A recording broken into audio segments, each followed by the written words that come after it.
T20 world cup में नेपाल की team के साथ हो गया है बड़ा धोखा।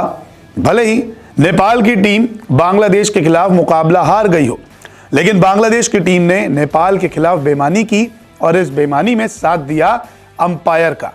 नेपाल की टीम के साथ बहुत बड़ा धोखा हो गया। अंपायरों ने बेईमानी कर ली, बांग्लादेश ने धोखा दिया नेपालियों को। ऐसी खबरें चल रही हैं मीडिया के ऊपर। क्या धोखा दिया बांग्लादेश ने और क्या गलत अंपायरिंग हुई है कि जिसके बाद भारत को मौका मिला और वो इसके ऊपर बात कर रहा है।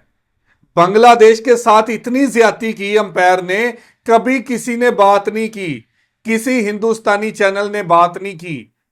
और बांग्लादेश के मैच में ऐसा क्या हुआ कि आज भारतीय मीडिया सबसे आगे चिल्ला रहा है कि अंपायरों ने बेईमानी कर दी, बांग्लादेश ने बेईमानी कर दी, बांग्लादेश ने धोखा दे दिया, नेपाल को जीता हुआ मैच हरवा दिया। नेपाल के साथ धोखा हो गया जी। क्या धोखा किया है बांग्लादेश ने, क्या धोखा किया अंपायर ने, आज की वीडियो में देखेंगे। वीडियो की तरफ बढ़ने से पहले आप दोस्तों से गुजारिश है, अगर आप चैनल पर नए हैं तो चैनल को सब्सक्राइब करें, साथ बने बेल आइकॉन को भी दबाएं ताकि आपको वीडियो का नोटिफिकेशन सबसे पहले मिलता रहे।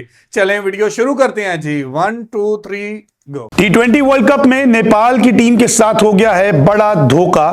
भले ही नेपाल की टीम बांग्लादेश के खिलाफ मुकाबला हार गई हो, लेकिन बांग्लादेश की टीम ने नेपाल के खिलाफ बेईमानी की और इस बेईमानी में साथ दिया अंपायर का। यह अंपायर था पाकिस्तान का, जिसके लिए अब यह कहा जा रहा है कि आईसीसी इस अंपायर को हटाओ, क्योंकि इस अंपायर को ही नियम नहीं पता। दरअसल मुकाबला बांग्लादेश और नेपाल के बीच में हुआ।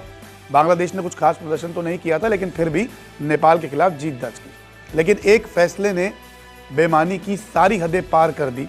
ऐसा लग रहा था कि अंपायर भी सारे नियम भूल गए हैं, तो खिलाड़ियों को तो नियम ही नहीं पता। जी हाँ, तभी तो हम बार बार कह रहे हैं कि नेपाल के साथ बड़ा धोखा हो गया है। दरअसल मामला बांग्लादेश की बल्लेबाजी की पारी का है। जब स्कोर 69 था, 14वां ओवर चल रहा था, पहली गेंद थी, तो संदीप की गेंद पर तंजीम हसन जो थे बल्लेबाजी कर रहे थे और एक गेंद जो थी वो स्वीप मारने की कोशिश कर रहे थे। इस स्वीप मारने की कोशिश में उनकी जो संदीप की गेंद थी वो लग गई थाई पैड पे। अब इन्होंने की अपील, नेपाल के खिलाड़ियों ने की ये तो एलबीडब्ल्यू आउट लग रहा है, तो इसको हम अपील करते हैं। अब अंपायर एहसान रजा जो पाकिस्तान के हैं, इनका चेहरा याद रख लीजिए, क्योंकि कहानी में सबसे बड़ा ट्विस्ट यही लेके आए हैं। इन्होंने तो फैसला अपना आउट दे दिया कि हाँ ये आउट है। अब यहाँ पर डीआरएस की जब मांग की जाती है तो बल्लेबाजों के बीच में बात होती है। ये सब जानते हैं कि जो बल्लेबाज होता है, जो आउट होता है, वो अपने नॉन स्ट्राइकर एंड से पूछता है कि हाँ भाई क्या करना है, कि ये गेंद बाहर जा रही थी या नहीं जा रही थी, क्या मुझे ये डीआरएस लेना चाहिए नहीं लेना चाहिए। तो नॉन स्ट्राइकर एंड कहता है कि हाँ ले लो, अगर नॉट आउट लगता है, अगर आउट लगता है कहता मत लो। लेकिन यहाँ पे तो तस्वीर ही कुछ और थी। अब देखिए यहाँ पर ये जो बल्लेबाज है नॉन स्ट्राइकर एंड पे खड़ा, ये है ज़कर अली। इनका इस पिक्चर में कोई मतलब नहीं था, इनको सिर्फ बताना था इन भाई साहब को, तंजीम को, कि आप आउट है, नॉट आउट, आप ले लीजिए, डीआरएस है नहीं। लेकिन ये देखने चले गए ड्रेसिंग रूम की ओर, ड्रेसिंग रूम से पूछने कि हाँ भाई मुझे क्या करना है, मुझे लेना चाहिए डीआरएस नहीं। तब तक तो ड्रेसिंग रूम में जो लैपटॉप्स होते हैं, टीवी होते हैं, उस पर रिप्ले देख के कर लिया होगा। लेकिन ये नियमों के उलट है। यहाँ पे नॉन स्ट्राइकर एंड बता रहा है बल्लेबाज को, वो भी ड्रेसिंग रूम में देखकर और वहां से पूछ कर कि मुझे फैसला लेना चाहिए डीआरएस का नहीं, जो कि नियम के खिलाफ है।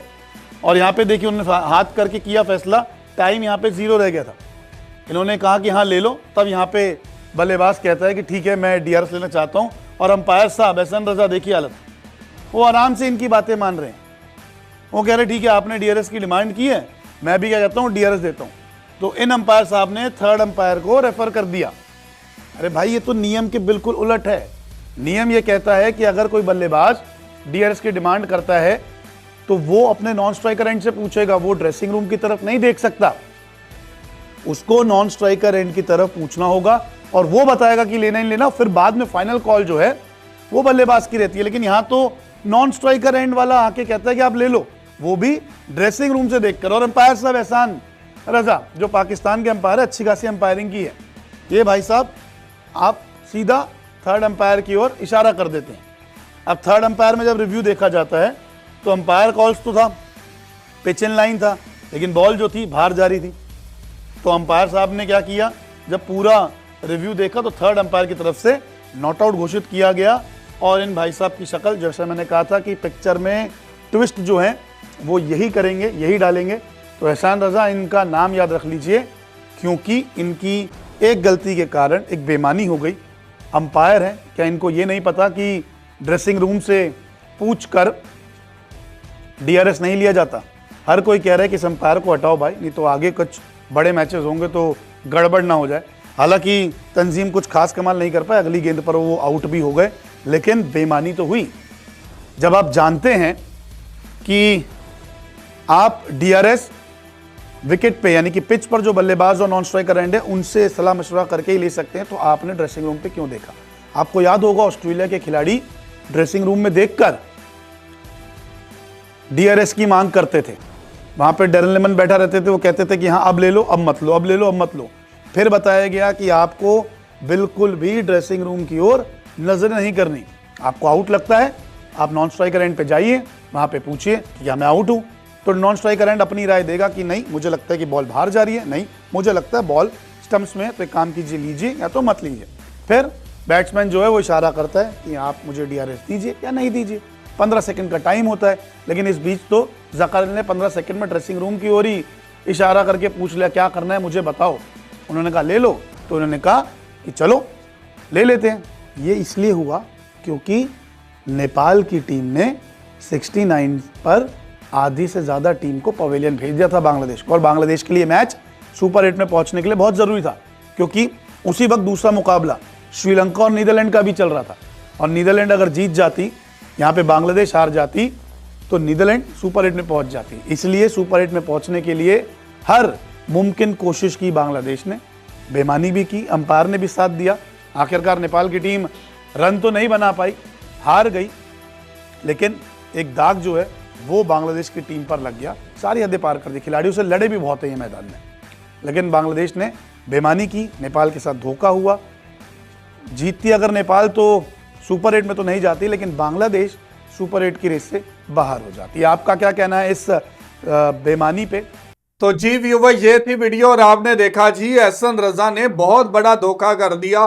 बांग्लादेश ने धोखा दे दिया नेपाल को, नेपाल हारा, जीता हुआ मैच हार गया। ये क्या बच्चों जैसी बातें करते हैं हिंदुस्तानी, क्या इनको नहीं पता कि अंपायरिंग कैसे होती है? एहसन रजा क्या ये आज अंपायरिंग करना से शुरू की है? एहसन रजा बहुत नाम है बड़ा अंपायरिंग के अंदर। पाकिस्तान के एहसन रजा ने आउट दिया, जिसके बाद उन्होंने रिव्यू लिया, उन्होंने ड्रेसिंग रूम में देखा, उन्होंने ये किया, उन्होंने वो किया, उनका मुंह उधर था। तो इसका मतलब ये तो नहीं है कि ड्रेसिंग रूम से पूछ के उन्होंने ये फैसला लिया है। अगर उन्होंने ड्रेसिंग रूम की तरफ देखा है तो जब ये रिव्यू लिया गया तो अंपायर इसको डिनाई कर सकता था, थर्ड अंपायर इसको रिजेक्ट कर सकता था, थर्ड अंपायर के पास पूरा फैसले का हक होता है। एहसन रजा ने बेईमानी कर दी, बांग्लादेशियों ने धोखा दे दिया।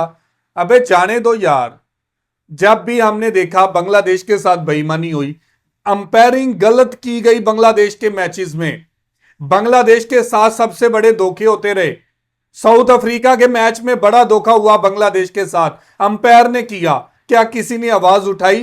किसी ने बात की? किसी ने यह कहा कि इस अंपायर को हटा देना चाहिए, ICC को एक्शन लेना चाहिए? किसी ने बात नहीं की। बांग्लादेश साउथ अफ्रीका के खिलाफ वो मैच जीत रहा था। बांग्लादेश का वो चौका था जिसको डेड बॉल करार दिया गया, जिसको LBW आउट दिया गया, बाद में रिव्यू लेने के बाद वो नॉट आउट था और वो चौका भी मिस हुआ। अबे भाई देखना चाहिए कि कहां पे क्या बात कर रही है। साउथ अफ्रीका के खिलाफ मैच में सबसे बड़ा धोखा बांग्लादेश के साथ हुआ, किसी ने आवाज नहीं उठाई, किसी ने बात नहीं की। आज एक रिव्यू लेने के ऊपर इतना ज्यादा शोर समझ से बाहर है। तो ये थी आज की वीडियो। आप इस वीडियो के बारे में क्या कहना चाहते हैं जरूर कमेंट करके हमें बताइएगा। बहुत शुक्रिया।